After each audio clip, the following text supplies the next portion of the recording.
Welcome back, everyone, to Boogie Studios. Today we got another suspenseful mystery for you.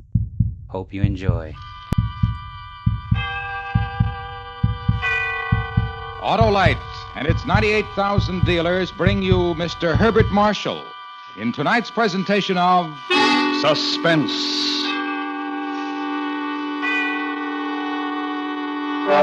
Tonight, Autolite presents a story based on fact and written by a master of suspense. An adaptation of the 19th century Bourne murder case called The Dead Alive. The author, Wilkie Collins. Our star, Mr. Herbert Marshall.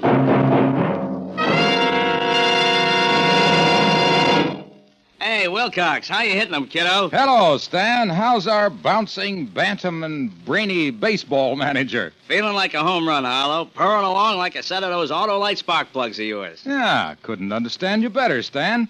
Those ignition-engineered Autolite spark plugs are designed for the smoothest and most economical performance money can buy. Wouldn't use any other, Harlow. They're real major league. Thank you, Stan. Friends, if your car isn't giving you the performance it should, why not have your spark plugs checked by your nearest Autolite spark plug dealer? He's equipped to give you expert cleaning and adjustment.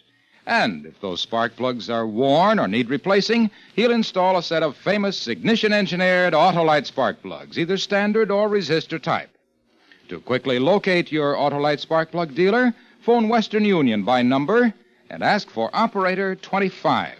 And remember, from bumper to tail light, you're always right with Autolite. And now, Autolite presents The Dead Alive, starring Mr. Herbert Marshall, hoping once again to keep you in suspense.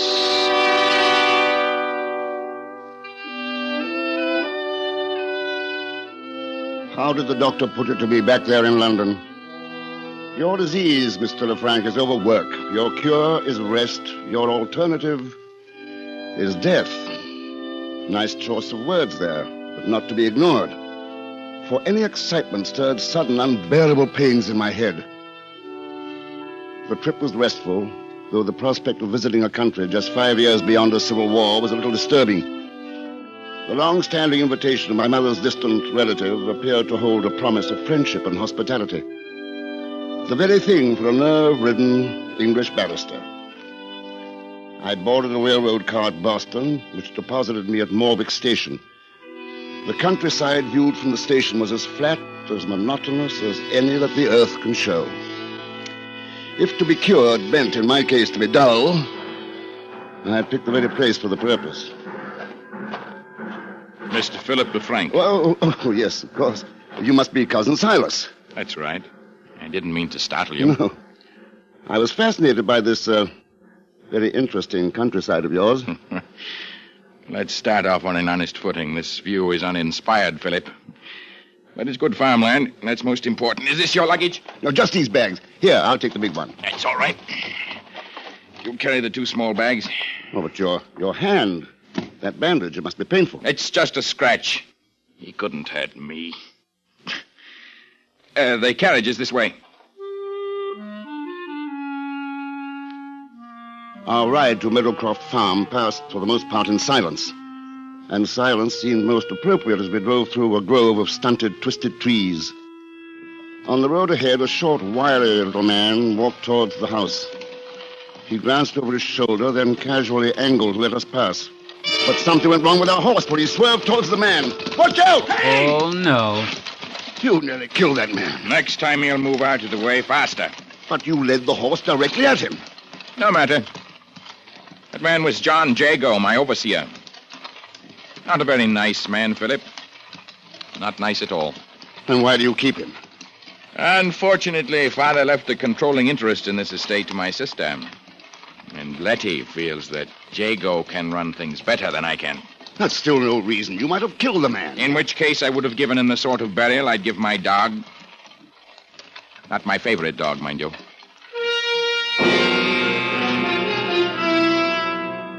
A gray house, like a huge toad, squatted massively at the end of the road. 3 barking hounds chased our carriage up to the front porch. My cousin sent them scampering as we dismounted. A melancholy, middle-aged woman without visible attraction of any sort waited for us in the hallway. Cousin Philip, I trust the Lord sent you an easy voyage. A delightful voyage, Cousin Letty. It's very good of you to have me. Thank my father, rest his soul. We shall do our best to honor the invitation he extended to your branch of the family. Silas, did you pass Mr. Jago on your way up? Yes, I passed him. You might have been good enough to offer him a lift. I did, after a fashion. This way, Philip. I'll show you to your room. Supper is at 8, Cousin Philip. We start exactly on the hour. Silas left me in a clean, almost sterile room. To pass the time, I made a game of searching for some dust. It was depressing not to find any. I paced, I worried, read, and generally tried to keep the gloom of the house from sinking into my bones. It was useless. By 8 o'clock, I was morosely trying to decide whether to go down to dinner or to repack and leave. My stomach made the decision for me. I walked out of my room and into the loveliest creature I'd ever seen. Oh. I'm sorry. Oh, no, my fault. I shouldn't run down hallways. Of course, you're Philip. Of course. But they told me nothing about you. Well, I don't think they're quite sure of how to classify me. I'm Naomi Colebrook. We'd better go downstairs. We'll miss dinner. Are you visiting too, Miss Colebrook? Oh, no, I've been here over 6 months now. I'm a vague sort of relative. Letty and Silas took me in after my parents passed away. Oh, that was very good of them. Yes, it was. But I am glad to have someone else here now. Is anything wrong? Well, there are tensions in this house. You may feel them. I already have. Something most unpleasant about it all. Oh, please don't let it drive you away. I have to talk to somebody. You see, Naomi, where are you? We're coming, Silas. We'll talk later.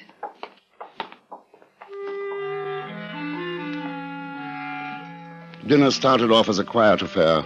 Naomi, Silas, Letty, and myself were there, of course. The fifth person was John Jago, the fellow we'd almost run down. He acknowledged the introduction to me, then lapsed into silence. The only time I saw any animation on his face was when he glanced at Naomi. Silas noticed it, too. You find Miss Naomi's face interesting, Mr. Jago. I beg your pardon. Silas, please, don't start in again. It's offensive for the help to be staring at you like that. Your imagination is being overworked again, Silas. Dear Letty, you're so fond of Mr. Jago. Isn't there one small pang of jealousy at his interest in Naomi? Silas! I'm sorry, Miss Letty. When your brother is in one of these moods, it's best that I retire. Good night. Good riddance. There was no need for that, Silas. You're too even-tempered, Naomi. Let's put it to our guest here. Philip, what did you think of that surly fellow's behavior? Why, I don't know. As to looking at Miss Naomi's face, it constantly attracts my own gaze. Oh. Does it? Yes. Does that make it necessary for me to leave the table? Let's both go for a walk, Philip. I've had enough of this for one evening. But, Naomi... Let her be. Go, Cousin Philip. I wish to talk to my brother alone. Oh, man, what are they going to talk about? The danger signal in my head and those flashes of pain did not slacken until we, Naomi and I, were deep within the grove of trees that surrounded the house. The moon was full, its rays filtering through the dense overhead growth of twisted branches. We walked slowly towards a pale green glow that diffused the gray night ahead of us. What's wrong, Philip? Your face is... It's Patsy. Pain.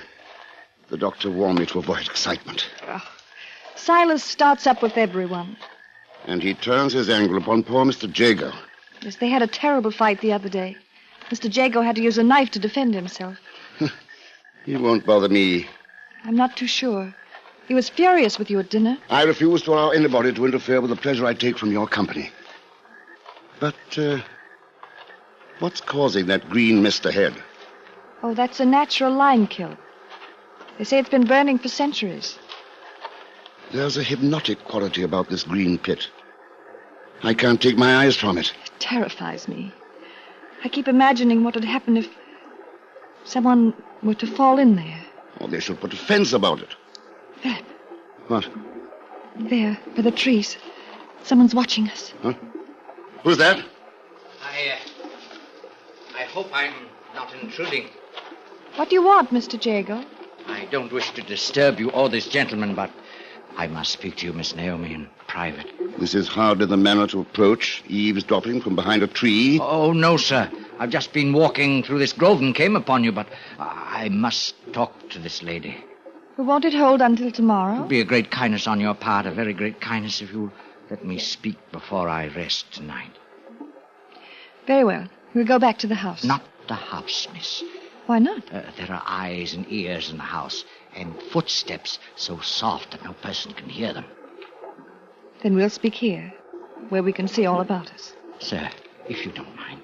I don't want to leave you here, Naomi. Oh, I'll be quite all right, Philip. Mr. Jago will see me back to the house. You know best. Good night, then. Good night, and thank you.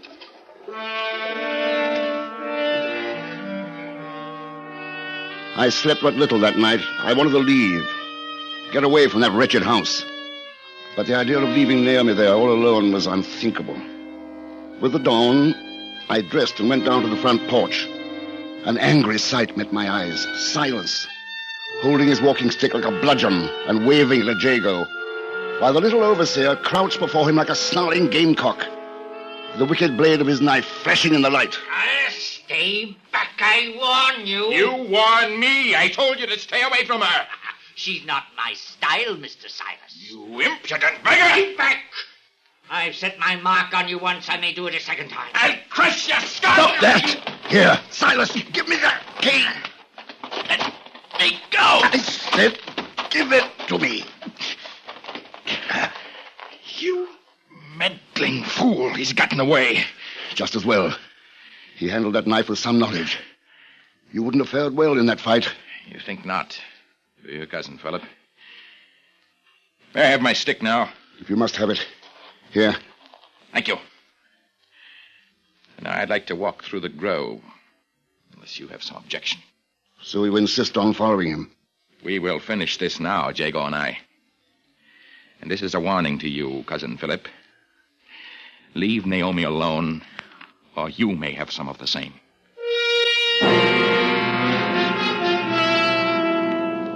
Neither of them had returned to the house by late afternoon.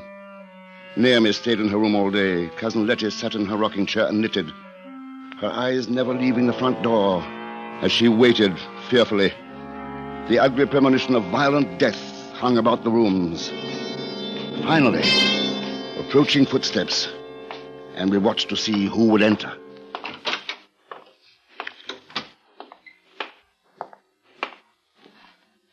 Silas, where is Mr. Jago? I believe we've seen the last of that one. Did you? You haven't brought your walking stick? No. But don't fear, Cousin Philip. I have another. Should you want to take a stroll through the grove?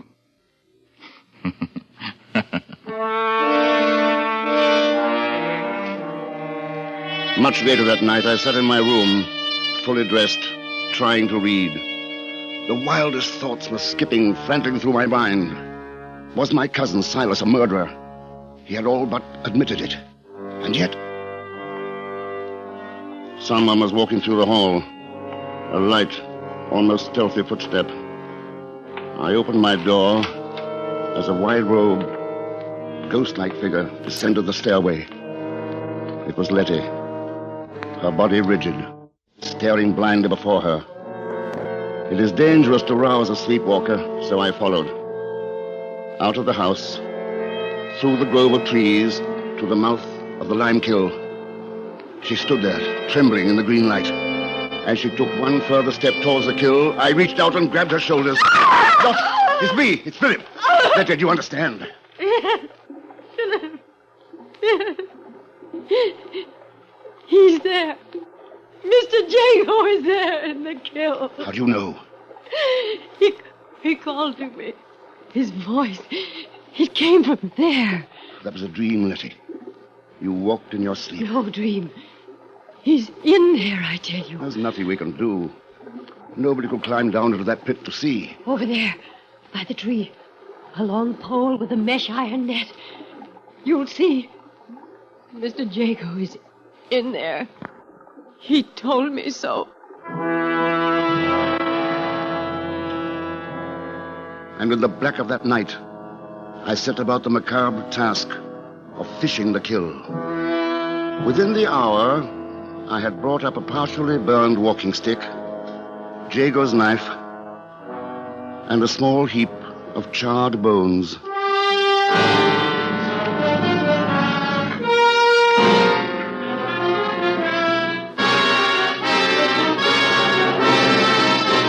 Autolite is bringing you Mr. Herbert Marshall in Wilkie Collins' The Dead Alive. Tonight's presentation in radio's outstanding theater of thrills, Suspense.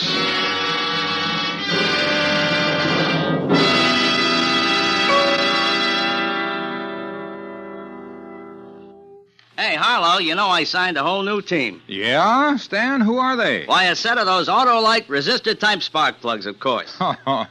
Then you're set for a winning season, Stan. Those Autolite resistor spark plugs are the greatest advance in spark plugs for automotive use in the past 2.5 decades. Is that all? I thought they was the best in 25 years. You're right, Stan. And that built-in Autolite resistor makes possible such advantages as double spark plug life, smoother engine performance, and quick starts. And the resistor spark plug is only one of a complete line of world-famous Autolite spark plugs, ignition-engineered for every automotive use. That's a straight pitch, folks. So see your nearest Autolite spark plug dealer for a spark plug check soon. He services all makes of cars, and he has ignition-engineered Autolite spark plugs, either standard or resistor type. To quickly learn his location, phone Western Union by number and ask for Operator 25. And remember, from bumper to tail light, you're always right with Autolite. And now, Autolite brings back to our Hollywood soundstage Mr. Herbert Marshall in Elliot Lewis's production of The Dead Alive, a tale well calculated to keep you in suspense.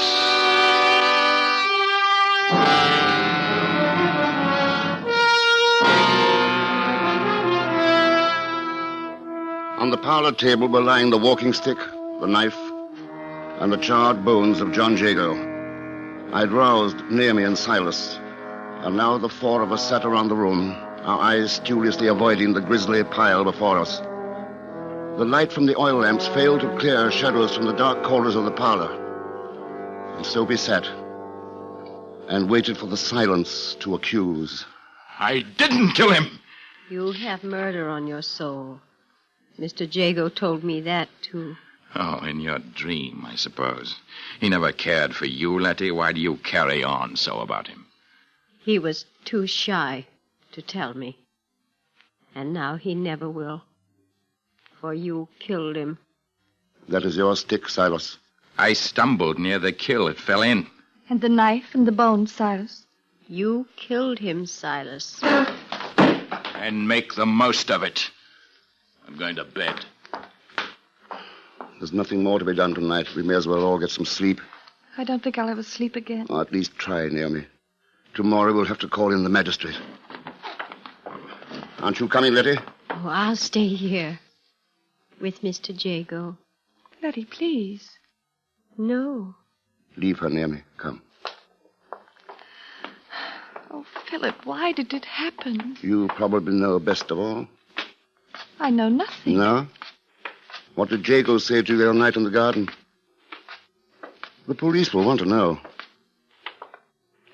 We'd been talking. I don't recall about what. Suddenly, he seemed to go mad. Mad? In what way? He fell on his knees. He kissed my gown, my hand. He cried that he was in love with me. Poor fellow. I imagine you told him it was impossible. He wanted me to marry him. Of course it was impossible. Silas must have found it out. That could explain the why of this murder. Well, I can't stay here anymore. Nor can I. Tomorrow we'll move into town until the police clear us. And then... What then, Philip? Oh. Good Lord, what's that? Oh, don't leave me. Well, it's too late to catch whoever that was. Someone overheard us. Yes, someone. Here, get into your room, bolt your door, and don't open it for anyone. You hear? Philip, I'm so afraid. Truthfully, darling, so am I.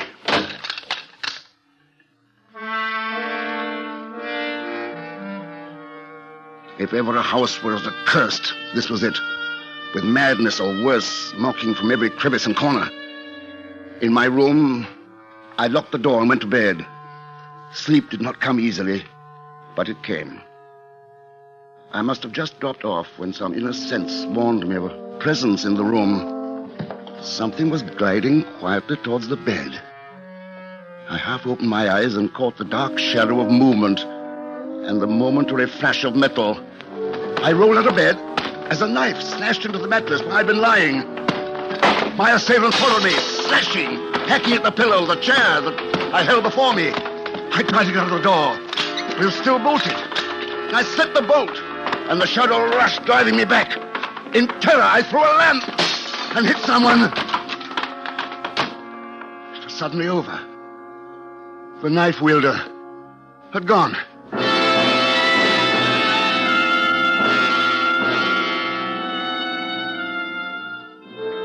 I fired a lamp, then stood, staring at the butcher knife that lay on the floor. My being revolted in fear and anger. I was sick. Sick of this house, of my cousins, sick of waiting to be struck down in the dark. Get up, Silas. Who's there? Stop pretending that you're asleep. Philip, the devil's the matter with you? Naomi wouldn't have had you under any circumstances. What did you hope to gain by killing me? Killing you. If I wanted to kill you, cousin, I would face up to you like a man, not strike in the dark. Who else in this house would do a thing like that? What of Letty? Letty. It couldn't have been a woman. Don't underestimate our New England women, Philip. They're strong as oxen. You better come along with me while I question her. You don't trust me? Exactly.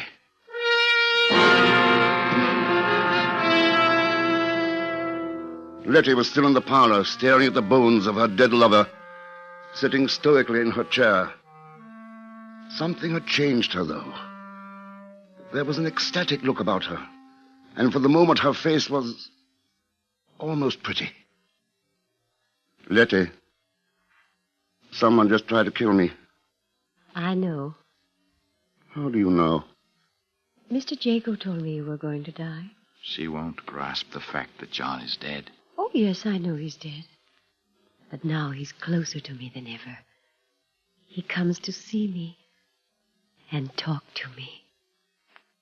Did you go upstairs, Letty, to my room with a knife? Mr. Jago told me I was pretty. I asked him if I was, and he told me. He's dead now, but he's with me all the time. Well, Philip, are you still quite positive it was I? Naomi!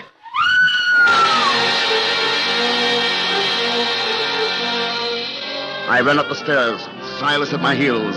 A nagging, insane thought kept tugging at my brain. Letty, Silas, and myself, we'd been together in the parlor. Then who was it? What was it?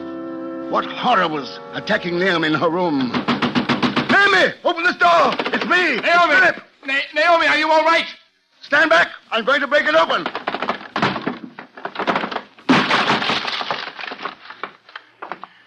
She's not here. The window's been smashed. There's nobody in the yard. Look, over through the grove, the branches swaying. Something's moving through there. That one again! But who? Or what? Silas, can your dogs track? Of course, they're hunting dogs. Bring them around and put them on the scent. Whatever that thing is, it has Naomi.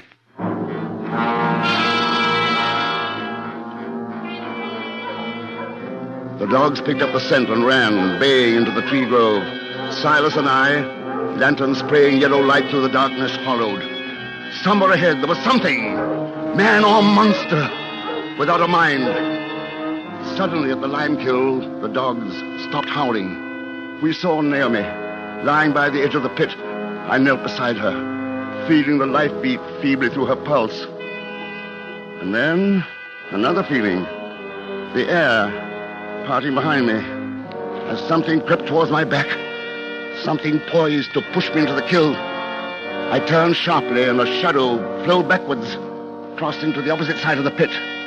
The green glow stippled around the form of a man. John Jago. Alive! Yes, very much so.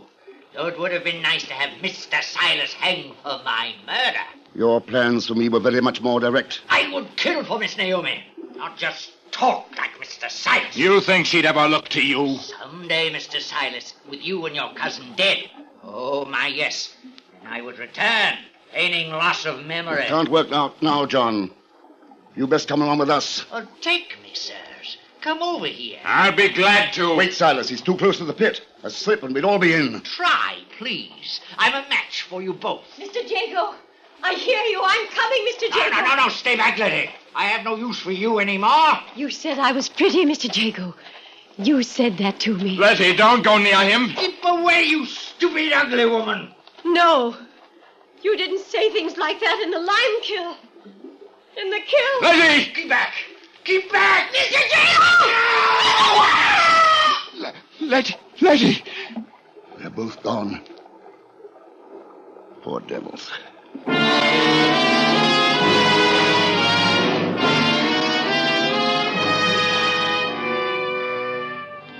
It was the next day, in the carriage, riding back to town. Naomi beside me. The sight of her lovely face driving away ugly thoughts of the night before. Is it all behind us now, Philip?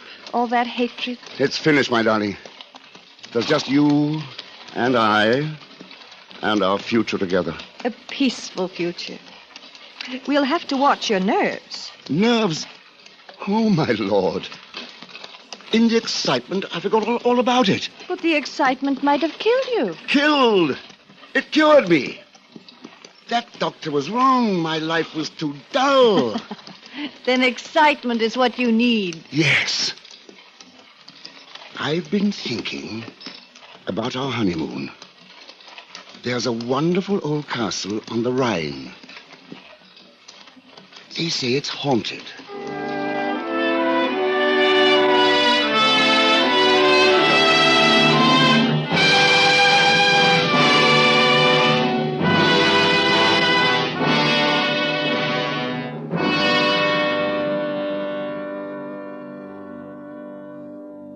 Suspense, presented by Autolite. Tonight's star, Mr. Herbert Marshall. This is Harlow Wilcox again, speaking for Autolite, world's largest independent manufacturer of automotive electrical equipment. Autolite is proud to serve the greatest names in the industry. That's why during these early months of 1953, the Autolite family is again saluting the leading manufacturers who install Autolite products as original equipment. As a climax to this salute series, Autolite will present on both radio and television the Easter Parade of Stars Auto Show from New York's Waldorf Astoria Hotel. Just 4 weeks from tonight, we will bring you the exciting dramatization of the only round-the-world automobile race ever run. The program will star Van Johnson and will originate from the Grand Ballroom of the Waldorf, where the auto show will be in progress. That's Monday, April 6th. And, of course, you're invited to join us next week for our regular Suspense program.